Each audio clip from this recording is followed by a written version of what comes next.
নমস্কার বন্ধুরা, আমি ছন্দা। কেমন আছো সকলে? আশা করি ভালো আছো। আমিও ভালো আছি। আমার সিএস ফ্যামিলির নতুন আরও একটি ব্লগে তোমাদেরকে অনেক অনেক অনেক স্বাগত জানাই। তো বন্ধুরা, আজকে তোমাদের সাথে দশহারের দিনের ব্লগটা শেয়ার করছি। গত দুদিন আমি ভিডিও পোস্ট করতে পারিনি, আর তার যে আগের ব্লগটা পোস্ট করেছিলাম সেটা বাপের বাড়ি গিয়ে। তো সেদিন ফার্স্ট ডে ছিল, তারপরে আজকে সেকেন্ড ডে, মানে ওই দশহারার দিন, সেটাই শেয়ার করছি। তো দশহারার দিন অনেকের বাড়িতেই জানো তো একটা বেলা ভাত খেতে নেই। তো রাত্রের দিকে ভাত খাওয়ার নিয়ম আছে, আর আবার অনেকের বাড়িতে পুরো দিনটাই, যেমন ষষ্ঠীর দিন শুকনো করতে হয়, পুরো দিনটাই করে। তো আমার বাপের বাড়ি বা শ্বশুর বাড়িতে একটা বেলা শুধু ওই শুকনো খাবার, মানে রুটি, লুচি, মুড়ি, চিঁড়ে এসব খেতে হয়। তো যাই হোক, আজ এই রেসিপিতে নিরামিষ অনেক কিছুই ছিল, যেমন বৌদি এখানে সিমুই করলো, ঘুগনি, ছোলার ডাল, আলু ভাজা। আর এই তো দেখো জামাইরা চলে এসেছে, মানে দুই ভাইজির দুই বর চলে এসেছে। তো বৌদিকে বললাম, অন্যান্য বছর তো আমি থাকি না, এবছর যেহেতু এসেছি আমিও তোমাকে একটু হেল্প করি, আর আমি সাজিয়ে গুছিয়ে দিই। তো ওদের প্রথমে চিড়ে, ফল, মিষ্টি ওটা দিতে হয়। তো ওটা প্রথমে সাজিয়ে দিয়ে চলে এসেছি, ওরা খাচ্ছিল। তারপরে এদিকে লুচি, ঘুগনি, ডাল, আলু ভাজা, মিষ্টি যা করা হয়েছিল সেগুলো মোটামুটি সুন্দর করে সাজিয়ে দিলাম। বেশ ভালো লাগছিল। আর একটু অন্য অন্য ফল হলে ভালো লাগতো। তো বিশেষ তো খাওয়ার আগে তো অতটা ফল খেয়ে পেট ভরানো যাবে না, তাই অল্প করেই ওরা দিতে বললো, বা অল্প করেই দেওয়া হয়েছে। তো যেটুকু দেওয়া হয়েছে সুন্দর করে গুছিয়ে খেয়ে নিয়েছে, কারণ আমার ভাইজির হাজব্যান্ডরা, মানে দুজনেই আর কি, দুই জামাইয়ে চিড়ে খেতে খুব ভালোবাসে, তার জন্য অল্প করে দেওয়া হয়েছিল। দুজনেই খুব সুন্দর করে গুছিয়ে খেয়ে নিয়েছে। তারপরে এই তো লুচিটাও নিয়ে চলে এলাম, সাজিয়ে দিলাম। তো তোমরা যারা আমার ব্লগ দেখো তারা মোটামুটি জানো যে আমি খাবার সাজিয়ে গুছিয়ে পরিবেশন করে দিতে খুব ভালোবাসি। মানে কাউকে খেতে দিলে দেখবে, তুমি যাই রান্না করো না কেন, একটু সাজিয়ে গুছিয়ে সুন্দরভাবে দিলে সে কিন্তু খুবই খুশি হয়, সে কেন যে কোনো মানসিক খুশি হয়। তো ইতিমধ্যে আমার বর্মশাই চলে এসেছে, তো তাকেও ওদের সাথেই দিয়ে দেওয়া হয়েছিল একটু পরেই, সেটা আর আমি ভিডিও করিনি। তো যাই হোক, খাওয়া দাওয়া করে আমার ছোটো ভাইজি জামাই সে এনেছিল আইসক্রিম, খুব সুন্দর একটা ফ্লেভারের। তো সেটাই খাচ্ছিলাম, আর কারেন্ট চলে গেছিলো। এখানে যে ট্রান্সফরমারটা আছে সেটা মানে পুড়ে গিয়েছিল আর কি, সেটা তো খুবই কষ্টের ব্যাপার আর কি। আগের দিনও কারেন্ট ছিল না, তোমাদের দেখিয়েছি বনে জঙ্গলে ঘুরে বেরিয়েছি, তো সেদিনও কারেন্ট ছিল না। তো যেহেতু ট্রান্সফরমার পুড়ে গেছে, কারেন্ট আসার চান্সও খুব কম ছিল। তো ভাইজি বলল, যেহেতু পরের দিন সবাই বাড়ি চলে যাব, আর কবে দেখা হবে বা কবে একসাথে বেরোনো হবে, তারপর কারেন্ট ছিল না। তো বললো, পিসি চলো আমাদের গাড়িটা নিয়ে একটু বেরোই, গাড়িতে যেহেতু এসি আছে, একটু ঠান্ডা হাওয়াও খাওয়া হবে, আর সাথে সাথে একটু কোথাও বেরিয়ে আমরা একটু অল্প করে মানে টিফিন করব। তারপর বাড়িতে এসে ঠাকুরের যে মাটনটা দিয়েছিল সেইটা রান্না করা হবে। আর কী হয় বলো তো, মা মনসার যে একটা প্রসাদ হিসাবে একটুখানি, মানে ওই যে বলি দেওয়া হয়, বলির যে পাঁঠা একটু দিয়ে যায়, তো সেটাই রান্না করে খাওয়া হয়, ভালো লাগে। কিন্তু এখন ওটা বিক্রি হয়, তোমরা ইচ্ছে মতো কিনতে পারো। যেহেতু আমাদের বাড়িতে সদস্যটা অনেকটা ছিল, তাই জন্য দাদা অনেকটাই কিনেছিল আর কি। তো আমরা বেরোতে যাচ্ছি তখনই আর কি ফোন করলো। তো দাদা ওটা নিয়ে এসে তারপরে আমরা বেরোলাম। তো প্ল্যান করলাম, এত সবাই আছে যেহেতু, হাতাহাতি করে এসেই আমরা রাত্রিবেলা রান্না করব, আর গরম গরম ভাত করব, খাওয়া হয়ে যাবে।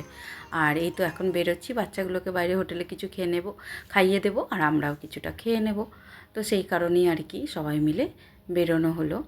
তো বড়মশাইকেও ডাকতে বললো, দোকানে ছিল, তো ভাইজিরা ডাকতে বললো, ভাইজি জামাইরা। তো ডাকলাম। আমি ভাবছিলাম ডাকবো কি ডাকবো না, কারণ গাড়িতে জায়গা হবে কি না। কিন্তু যেহেতু গাড়ির ভেতরে এসি আছে, আর মোটামুটি অসুবিধা হয়নি, যেহেতু লং জার্নি করব না, ঘন্টাখানেক হয়তো, সেহেতু অ্যাডজাস্ট করে বসাই হয়ে গিয়েছিলো, কোনো অসুবিধা হয়নি।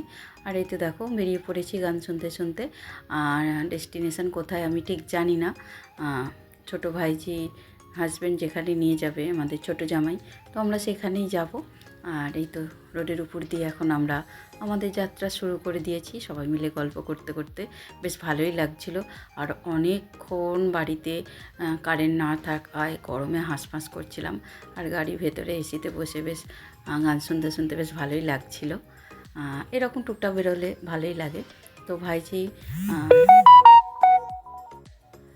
হাজব্যান্ড নিয়ে এলো একটা খুব সুন্দর ভালো আর কি রেস্টুরেন্ট হোটেল যাই বলো না কেন, দারুণ। সেটা হচ্ছে, সরি বন্ধুরা, আমার ফোনে মেসেজ ঢুকেই যাচ্ছে, প্লিজ একটু ইগনোর করো। তো যাই হোক, এখানে আমরা সবাই মিলে এসে হাজির। তো বেশ ভালো লাগছিল, অনেকটা জায়গা নিয়ে। আর এই হোটেলে আমি প্রথমবার এলাম, হাইওয়ে মির্চি। আর ব্লগে দেখলাম অনেকে এখানে এসেছে, ব্লগ বানিয়েছে। তো বন্ধুরা, একটা কাণ্ড ঘটেছিল, কি বলো তো, ভীষণ ফানি একটা কাণ্ড আমরা ঘটিয়ে ফেলেছি। সেটা হচ্ছে পরে আমরা আর কি ইউটিউব সার্চ করে জানতে পেরেছি, বা ভেতরে গিয়ে জানতে পেরেছি। যদি আগে ইউটিউব সার্চ করে যেতাম যে কেমন হোটেল, তো আচানক প্ল্যান হয়েছে, আচানক ঢুকে পড়েছি ভেতরে। আর বাচ্চারা তো গিয়ে চিকেন করে পাগল। আমরা মেনুতে কোনো রকম ননভেজ আইটেম খুঁজে পাচ্ছি না, মাথা খারাপ হয়ে যাচ্ছে। ওখানে ভাইজির বর সবাই খোঁজাখুঁজি করছে। বাচ্চারা তো এখানে চিকেন চাউমিন করে চেঁচামেচি শুরু করে দিয়েছে। ভারী প্রেস্টিজের ব্যাপার, জানো তো। তাই ভাবছিলাম যে সবাই চতুর্দিকে আমাদের দিকে এরকম অবাক দৃষ্টিতে, একটা অন্য গ্রহের প্রাণীর মতো আমাদের দিকে তাকাচ্ছে কেন। আসলে হোটেলটাতে যারা গেছে তারা বেশিরভাগই অবাঙালি, আর হোটেলটা ছিল সম্পূর্ণ ভেজ হোটেল। তো আমার তো ইচ্ছা ছিল একটুখানি, যেহেতু ভেজ এত বড় হোটেলে এসেছি, একটু ভেজ আইটেম ট্রাই করাই যেতে পারতো। কিন্তু আমার ভাইজিরা বললো আমরা বাঙালি খাবার খাবো, আর আমাদের ননভেজ না হলে জমবে না। তো ওখান থেকে আমরা ফাইনালি উঠে বেরিয়ে চলে এলাম। ভিজালি একটা আনকমফোর্টেবল ফিল হচ্ছিল, কিন্তু কোনো ব্যাপার না, যেহেতু খেয়ে কারোর পোষাবে না, সেখান থেকে বেরিয়ে পড়াই ভালো। তো এখানে বাইরে একটা বাচ্চাদের খেলার ছোট্ট করে গার্ডেন ছিল, খুব সুন্দর, বড়দের বসে গল্প করার মতো একটা জায়গা ছিল। প্লেসটা খুব সুন্দর, একদম হাইওয়ে সামনে। তো যারা বন্ধুরা এখানে ভিজিট করতে চাও, আসতে চাও, করতেই পারো। ভেজ খাবার যাদের পছন্দ বা ভেজ খাও, ট্রাই করতেই পারো। তো যাই হোক, এখানে বাচ্চারা একটু হুড়মুড় করে খেলে নিল। তারপর ওদিকে ছোটো ভাইজি আর ওর হাজব্যান্ড মিলে বাচ্চাদের জন্য একটু খাবার অর্ডার করিয়েছে, মানে ওই স্যান্ডউইচ। আর বন্ধুরা বিশ্বাস করবে না, ভেজ স্যান্ডউইচ, না আছে না অনিয়ন, যেহেতু ভেজ, না আছে তোমার কিউকাম্বার, শসা, পেঁয়াজ, যেটা বেশিরভাগ স্যান্ডউইচে থাকে, সেসব কিচ্ছু ছিল না। জাস্ট একটু বাটার দিয়ে, চিজ দিয়ে দিয়েছিল। আর এই একটা প্লেটের দাম নিয়েছিল 120 টাকা। তো ভাবো, কিন্তু কিছু করার নেই, বাচ্চাগুলো যেহেতু দুপুরবেলা খেয়েছিল, ওদের খিদেও পেয়েছিল প্রচণ্ড পরিমাণে। তো ওদের জন্যই খালি 3 প্লেট এই স্যান্ডউইচ অর্ডার করা হয়েছিল। তারপরে আমাদের প্ল্যান ছিল অন্য কোনো একটা ননভেজ হোটেলে যাব, সেখানে গিয়ে একটু স্ন্যাক্স টাইপের কিছু খাবো, ওই তন্দুরি হোক, যা হই হোক, এরকম দেখা যাক এখন। তো এখানে বাচ্চারা খাচ্ছিল বলে আমরা সকলে গল্প করছিলাম, আর বিষয়টা নিয়ে একটু হাসাহাসি করছিলাম যে আমরা না জেনে ঢুকে পড়েছি। আসলে প্রথমবার এসেছি, আর অতটা জানকারি নিয়ে আসিনি যেটা সম্পূর্ণ। আর প্রথমবার এরকম হলো আমাদের সাথে, যে হোটেলে গেছি সেই হোটেলটা এত বড় হোটেল, একদম ভেজ। আর বাঙালির সংখ্যা খুব কমই ছিল সেখানে, মানে বাঙালিরা খুবই কম ছিল। সবাইকেই দেখছিলাম হিন্দিতে আর কি কথা বলতে। তো যাই হোক, আমরা আবারও আমাদের ডেস্টিনেশান চেঞ্জ করে অন্য জায়গায় চলে এসেছি, একটা হিন্দুস্থান ধাবা বলে একটা হোটেলে। তো এখানে ভেজ ননভেজ দুটোই পাওয়া যায়। তো আমরা একটা জায়গায় গাড়ি পার্ক করে ভেতরের দিকে গেলাম। এটাও ছোটোখাটো না, এটাও বেশ রোডের সামনেই, অনেকটা জায়গা জুড়েই ছিল। আর চারিপাশটা বেশ ভালো রকমই সাজানো ছিল, লাইটিং দিয়ে, জল দিয়ে। আর এখানে একটু বাচ্চাদের খেলার জন্য কিছু ব্যবস্থা করা আছে। এখানে একটা জোকার বসানো ছিল, আমাদের ছানাপোনারা তার সাথে একটুখানি সেলফি তুলছিল, খেলা করছিল। তো যাই হোক, আমরা ফাইনালি ভেতরে এলাম। আর ভেতরের যে লুকটা ছিল খুবই ভালো ছিল, তবে ভেতরটা এটা এসি ছিল না, নন এসি ছিল বলে ভিড়টা কম ছিল। আরও ভিতরে যে রুমগুলো ছিল সেটা এসি ছিল। তো সবাই মিলে সেখানেই আমরা গেলাম। আর আমরা ভেবেছিলাম প্রথমে যে ডিনার করে ফিরবো। তারপরে আমাদের প্ল্যান ছিল যে বাড়িতে গিয়ে মটন বানানো হবে, ওই যে বলির যে পাঁঠাটা আছে সেটা দিয়ে রান্না হবে আর কি, খেতে হয় আর কি।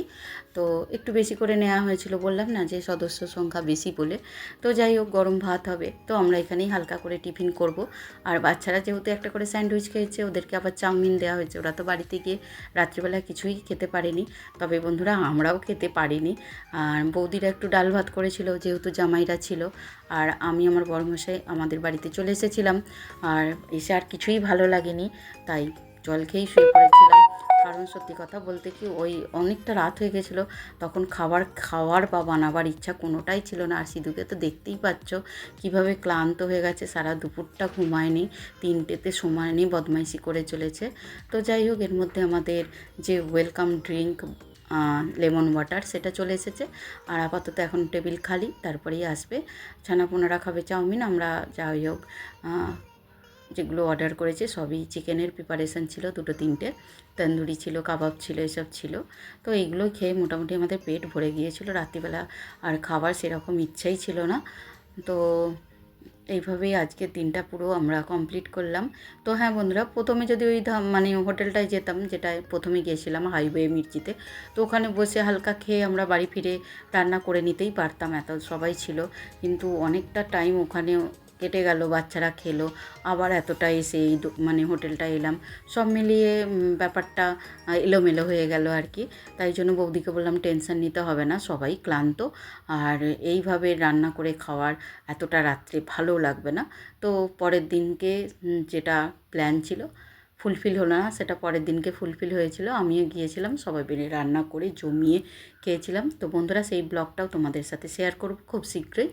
তো আজকের ব্লগটা এই পর্যন্তই রাখলাম। সকলে খুব ভালো থেকে দেখা হবে আবারও নতুন আরও একটা ভিডিওতে। টাটা।